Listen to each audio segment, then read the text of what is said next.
Belki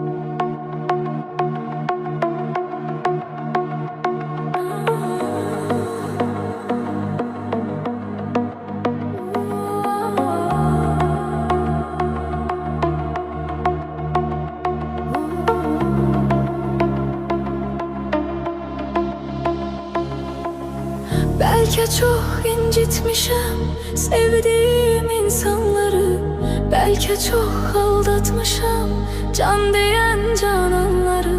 Sonda görmezden gelip ettiğim noksanları, var ümidim affedersen sen beni. Bilmez idim dert verer derdimin dermanları, gün gelir pişman olar nefsinin kurbanları.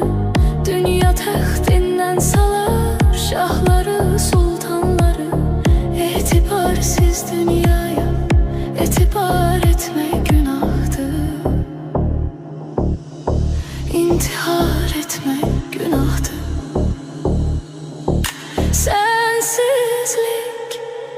Sensizlik çok çetin dünyada, gam yazılmış kismetim.